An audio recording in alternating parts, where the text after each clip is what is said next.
Bismillahirrahmanirrahim. Assalamualaikum warahmatullahi wabarakatuh.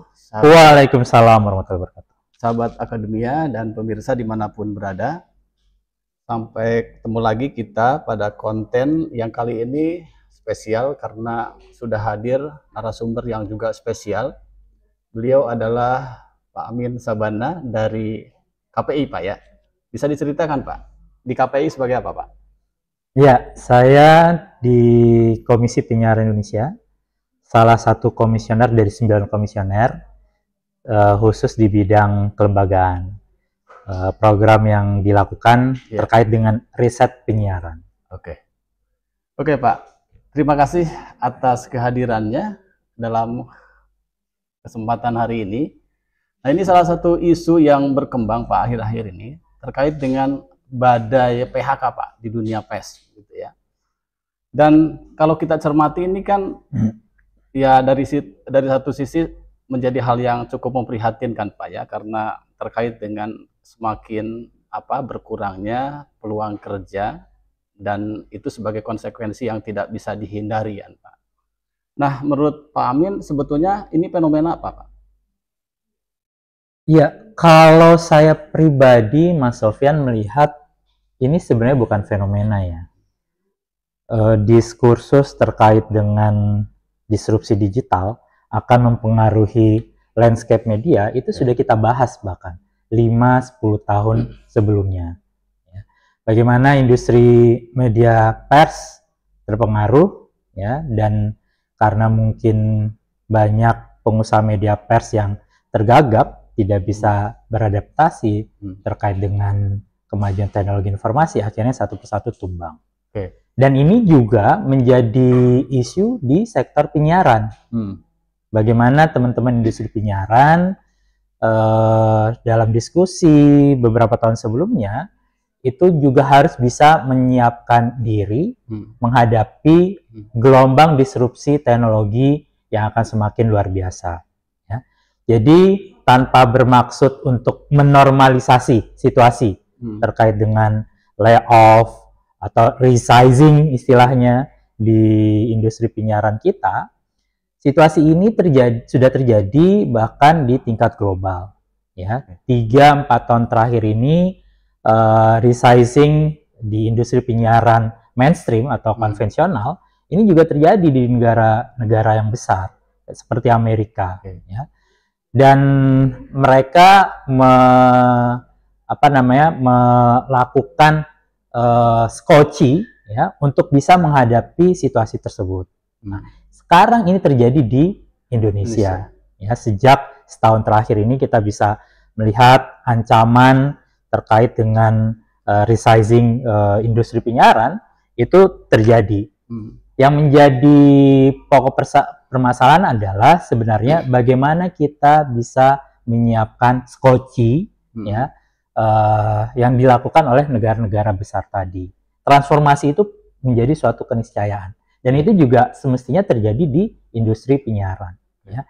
Saya tetap setuju bahwa lembaga penyiaran konvensional itu harus tetap kita selamatkan. Karena apa? Karena lembaga penyiaran konvensional TV dan radio itu merupakan salah satu pendukung demokrasi kita.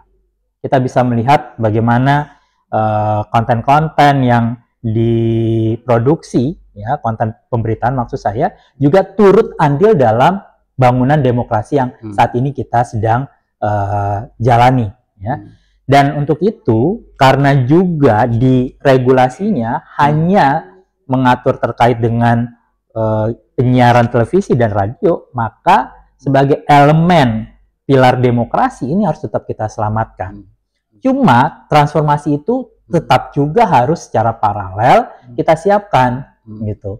Hanya saja memang pengawasan terkait dengan media baru tadi itu masih belum ada di negara kita. Nah, ini yang coba kita dorong di revisi Undang-Undang Penyiaran agar ada equal playing field ya, ketika saat ini Komisi Penyiaran Indonesia begitu ketat mengawasi konten yang ada di televisi dan radio, sementara di sebelah sana ya media baru, OTT itu near pengawasan, tidak ada pengawasan. Nah, itu yang coba kita kawal, dan ya alhamdulillah Komisi 1 DPR RI yang baru ini juga sedang mencoba untuk belanja masalah ya. Kemarin ini mereka mengundang beberapa kali RDP, pihak-pihak terkait yang ada di dalam ekosistem penyiaran, asosiasi, perguruan tinggi, kemudian juga civil society, untuk bisa mendapatkan kira-kira untuk substansi di dalam undang-undang penyiaran ke depan itu akan seperti apa. Oke, kalau mengacu kepada kejadian ini, bisa disimpulkan sebetulnya industri penyiaran konvensional di masa depan sudah tidak bisa diharapkan atau seperti apa? Bukan tidak bisa diharapkan ya. Kalau saya ingin menebarkan semangat positif, ya. Industri penyiaran konvensional mau tidak mau juga harus bertransformasi. Ya. Dengan apa? Mungkin kalau teman-teman media, akademia itu mengenal istilah konvergensi, nah itu yang harus dilakukan oleh teman-teman media.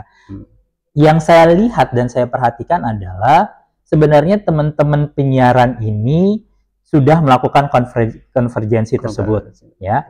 Bahkan ada beberapa lembaga penyiaran yang juga sebenarnya punya OTT, ya, format OTT-nya, dan itu berhasil, gitu.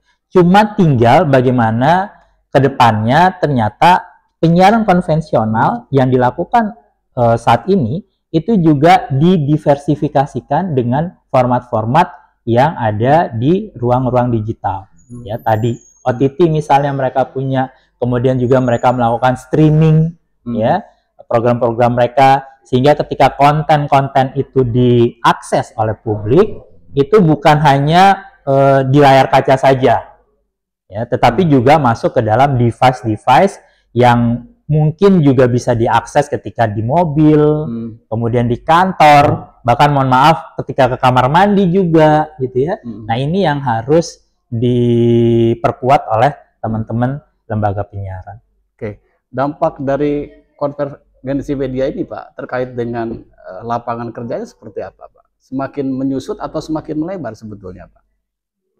Saya merasakan ada peluang baru di sana, meskipun saat ini masih belum optimal dieksplorasi, ya, karena juga pasti butuh kapital yang tidak sedikit, ya, untuk bisa memiliki OTT misalnya, ya, kemudian juga bisa hadir di ruang digital lainnya seperti YouTube, ya, dan ini tentu butuh infrastruktur, sumber daya manusia, ya, kemudian kreativitas, inovasi, ya, yang harus dilakukan oleh teman-teman lembaga penyiaran. Ya. Karena apa? Kompetisi lembaga penyiaran ini bukan hanya antar lembaga penyiaran, tetapi sudah kompetisi lintas platform.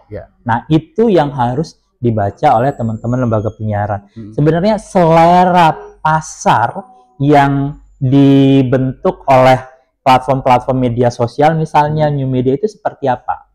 Ya. Saat ini yang saya perhatikan adalah teman-teman lembaga penyiaran terlalu fokus dalam merebut pasar, tapi tidak menciptakan selera pasar, seperti yang terjadi di media baru, gitu ya, di media sosial.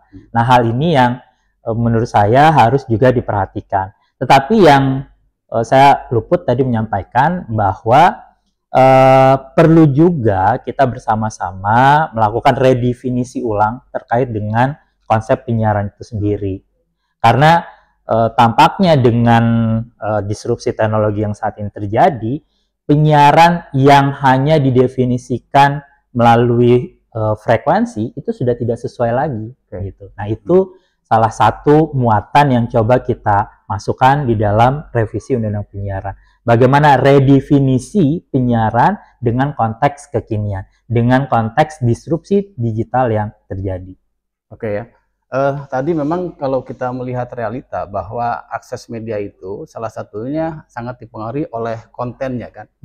Jadi orang memilih suatu tayangan atau program itu lebih kepada bagaimana orang atau audien memiliki keterkaitan, kebutuhan terkait dengan katakanlah konten yang disediakan atau yang disiarkan oleh suatu media. Nah, kalau bicara seperti itu kan katakanlah penyiaran konvensional akan dihadapkan kepada banyak regulasi barangkali ya, dibandingkan dengan katakanlah yang sifatnya media sosial. Artinya bahwa kalau konten yang disajikan oleh media sosial barangkali dari sisi inovasi, dari sisi kreativitas memungkinkan menjadi lebih leluasa barangkali ya. Sedangkan kalau media penyiaran konvensional itu akan dihadapkan kepada regulasi-regulasi yang barangkali itu secara langsung atau tidak langsung akan mengurangi kreativitas. Bagaimana pendapat itu? Itu yang tadi saya sampaikan, agar ada equal playing field yang berimbang, keadilan perlakuan antara media penyiaran dengan new media ini, itu harus termaktub di dalam undang-undang yang baru. Ya, sehingga bukan hanya media penyiaran yang diatur, diawasi, tetapi juga media baru ini, ya, di dalam undang-undang yang sedang dibahas. Agar apa? Agar ekosistemnya itu lebih kuat, gitu. Jadi tidak melemahkan satu pihak, tetapi membiarkan pihak yang lain. Nah, ini kan situasi yang tadi Mas Sofyan sampaikan, gitu. Makanya kenapa kita mencoba untuk, dan juga masukan dari masyarakat ya, agar adanya pengawasan dan pengaturan di media baru termasuk media sosial, OTT gitu, agar ada keberimbangan, ada keadilan pengaturan. Jadi nggak bisa kalau misalnya orang main bola gitu ya, yang satu gitu diikat gitu kan kakinya, tetapi yang lain dibiarkan bebas gitu. Nah, ini yang coba kita akomodir di dalam undang-undang penyiaran yang baru yang sedang dibahas. Dan itu juga merupakan aspirasi yang kita terima dari publik nih, Mas Sofyan, agar ada keberimbangan, bukan cuma publik tapi juga pelaku industrinya gitu. Cuma memang tantangannya adalah kita harus berhadapan dengan platform besar. Kemudian ternyata tidak semua kelompok masyarakat setuju akan adanya pengaturan di ruang-ruang digital tadi gitu. Nah, ini yang harus kita dudukkan bersama-sama, bahwa negara harus hadir gitu ya, untuk bisa mengatur tata kelola landscape media baru ini. Oke, kalau kaitan dengan regulasi yang diberlakukan secara adil ya antara penyiaran konvensional dengan penyiaran yang dilakukan oleh para netizen dalam hal ini atau dalam bentuk media sosial. Kalau media penyiaran yang konvensional kan dikelola secara lembaga ya. Sedangkan kalau media sosial itu banyak dikelola secara individu gitu. Nah, bagaimana itu penerapan regulasinya? Apakah itu nanti akan menimbulkan masalah atau seperti apa? Karena pengelolaannya kan berbeda. Yang satu individu, yang satu secara kelembagaan. Yang satu punya badan hukum, yang satu karena individu katakanlah tidak memiliki badan hukum. Seperti apa itu? Ya, jadi dalam draft yang tahun lalu ya, ini draft tahun lalu yang mana tahun ini tadi saya sampaikan teman-teman dari anggota Dewan Komisi 1 DPR RI sedang belanja masalah ya terkait dengan substansi termasuk yang tadi ditanyakan. Sebenarnya kalau kita mengacu kepada draft yang tahun sebelumnya, yang coba diatur adalah pemilik platformnya, sama seperti Komisi Penyiaran Indonesia ya. Yang kita atur adalah media penyiarannya, perusahaannya, dan juga programnya. Ya. KPI tidak punya apa ya energi untuk bisa mengawasi artis per artisnya misalnya di lembaga penyiaran di TV ataupun radio. Cukup kita mengawasi pemilik TV-nya dan juga pemilik radionya. Nah, begitu juga di ruang digital tadi. Yang kita awasi adalah pemilik platformnya.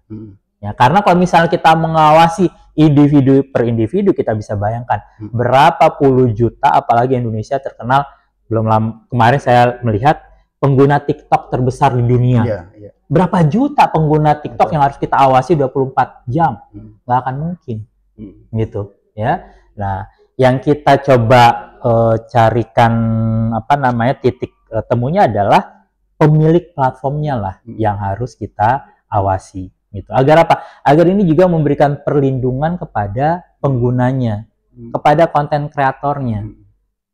Kalau nanti dia tersandung masalah, dia dilindungi oleh hukum, gitu. Karena apa? Karena siapapun nanti yang mengawasi, apakah KPI ataupun nanti ada badan baru yang diberikan mandat, yang akan diawasi adalah pemilik platformnya harus bertanggung jawab. Sehingga penegakan hukum yang terjadi itu tidak semena-mena kepada si konten kreator.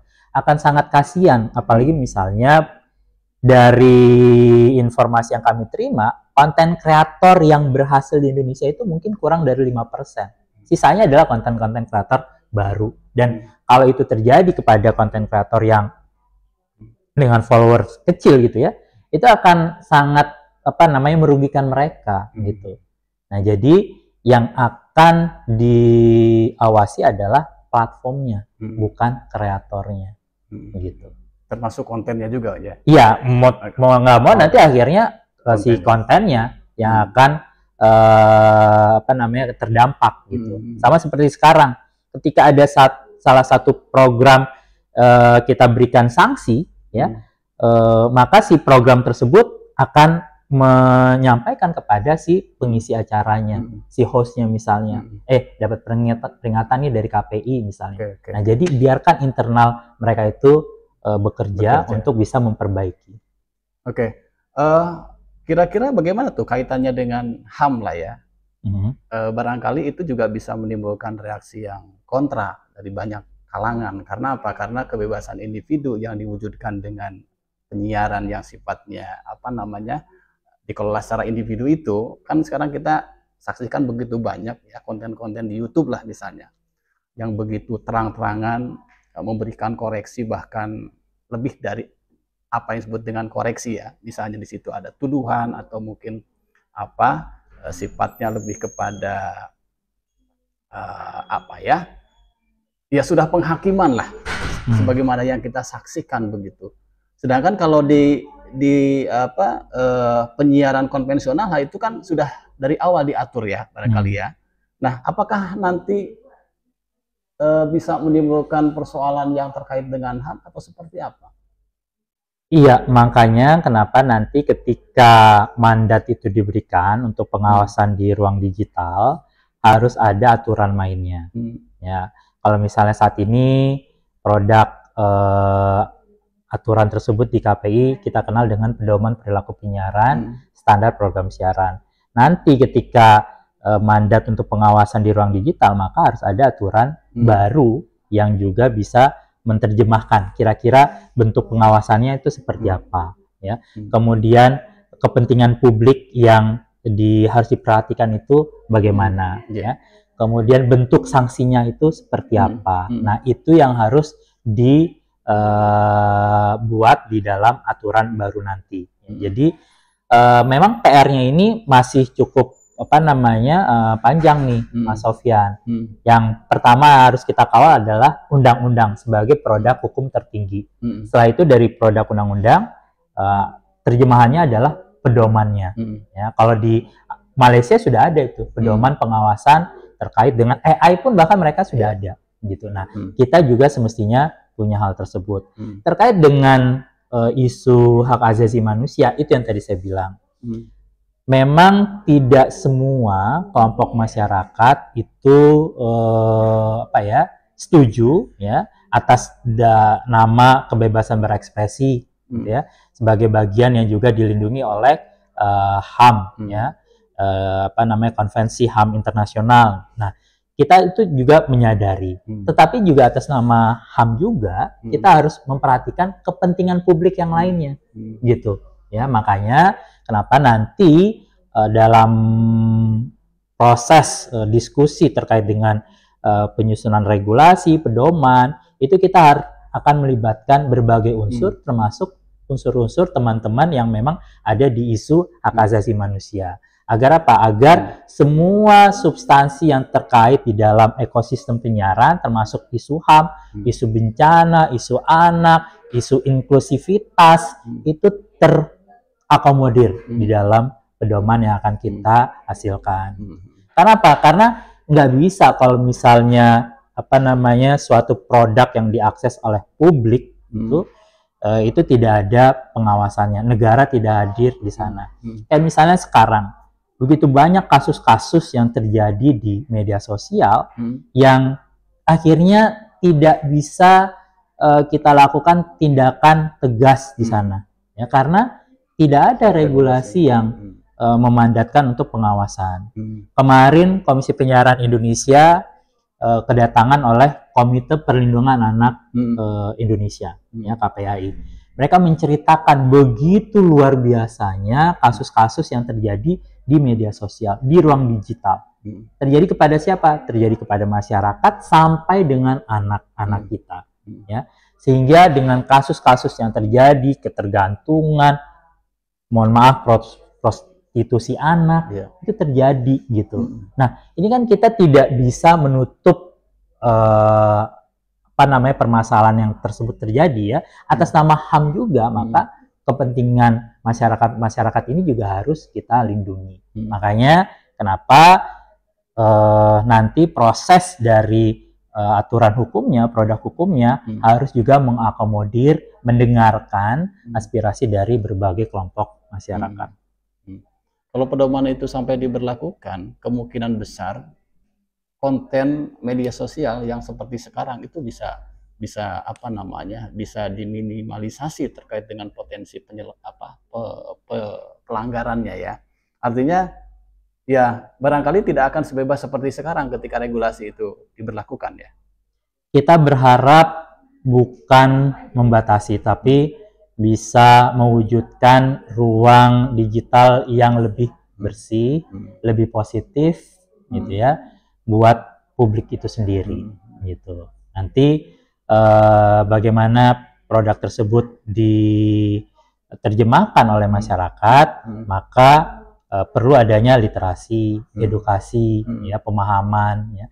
Pasti yang namanya produk hukum itu ada pro dan kontra. Bagaimana kita bisa memberikan pemahaman kepada masyarakat, ya, terkait dengan apa yang nanti diatur. Sekarang sendiri saya masih belum bisa membayangkan, ya, bagaimana pedoman itu akan terjadi. Bahkan jangankan ke pedoman, sekarang ini kita masih mengawal revisi undang-undang penyiarannya, ya, agar bisa kita sudah 23 tahun nih menggunakan undang-undang penyiaran tahun 2002 yang sudah harus membaca situasi kekinian saat ini.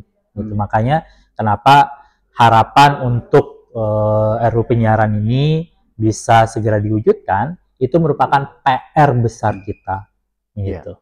Ya, setelah itu baru kita akan ke proses berikutnya, ya, yaitu produk-produk hukum turunannya, termasuk pedoman tadi. Ya, soalnya kalau kita cermati pengalaman-pengalaman yang lalu, kontrol sosial yang ditunjukkan oleh media sosial itu kan sangat tinggi, ya. Misalnya terkait dengan penyalahgunaan atau kesewenang-wenangan yang dilakukan oleh aparatur pemerintah tertentu sampai kemudian viral, lalu ditindaklanjuti oleh pejabat yang berwenang untuk menyelesaikan masalah itu. Dan itu muncul karena kekuatan media sosial. Mohon maaf, bukan media konvensional, kan begitu, ya.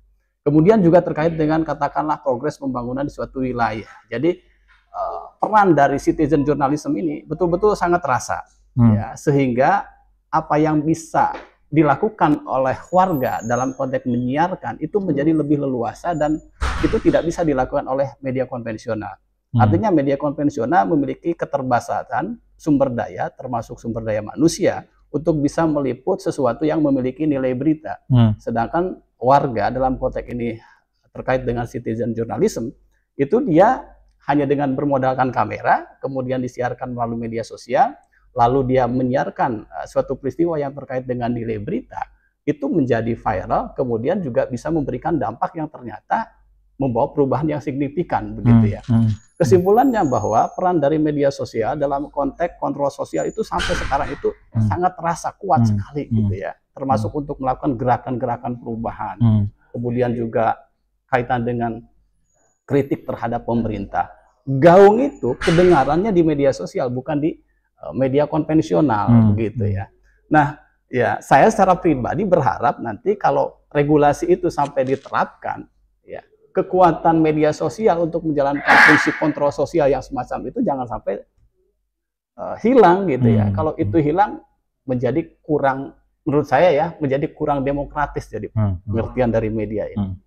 Oke, nah terkait dengan itu kira-kira apa yang bisa disampaikan Pak Amin supaya peran dari media sosial sebagai kontrol sosial yang sampai sekarang terbukti memiliki pengaruh yang lebih besar menurut saya dibandingkan dengan media konvensional, apa yang harus dilakukan supaya ya peran media sosial ini tetap memiliki kekuatan yang dapat mengontrol lebih banyak begitu Pak. Karena keterlibatan dari warga sebagai wartawan wartawan warga gitu ya, jurnalisme, citizen journalism.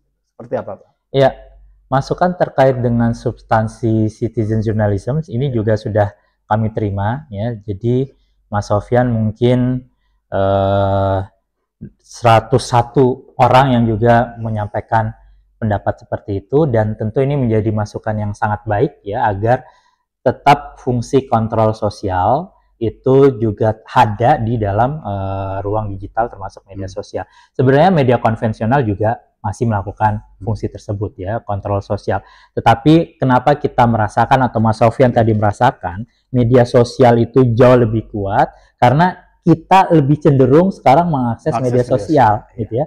Padahal lembaga penyiaran itu juga masih melakukan hal yang sama. Bahkan kalau saya secara pribadi melihat pertanggungjawaban konten di lembaga penyiaran itu jauh lebih akurat ya dibandingkan di media sosial. Ya karena tentu di media penyiaran sudah melalui proses redaksi yang luar biasa ya. Dan sementara di media sosial siapapun bisa memproduksi berita, tetapi pertanggungjawabannya itu ya harus kita lihat lagi gitu ya, sampai sejauh mana nih tingkat keakuratan. Tapi saya sepakat ya bahwa sebagai kekuatan kontrol sosial itu tetap harus ada. Makanya kenapa di revisi undang-undang penyiaran itu juga harus kita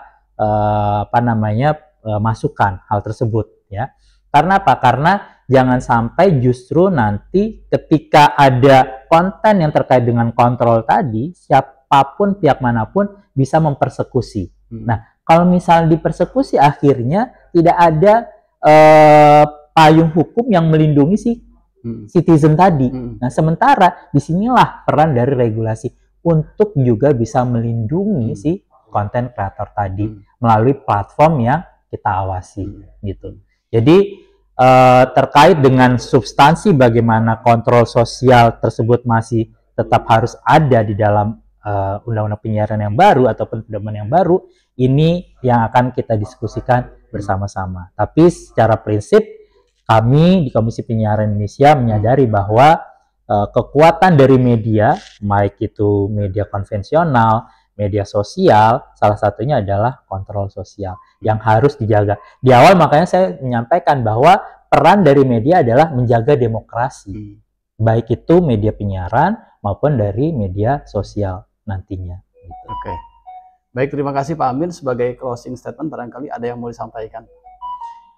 Ya, saya berharap bahwa bersama-sama kita bisa mendorong pembahasan rancangan undang-undang penyiaran yang mungkin kita juga perlu memformulasikan definisi penyiaran itu sendiri ya, bukan hanya penyiaran yang berbasis frekuensi, tetapi juga penyiaran yang ada di ruang digital termasuk media sosial, agar ada tata kelola yang sama, keberimbangan, equal playing field yang tadi saya sampaikan, sehingga media mainstream, media konvensional bisa tumbuh dan berkembang bersama dengan media baru tadi. Jadi tidak saling membunuh, tapi bisa tumbuh bersama-sama.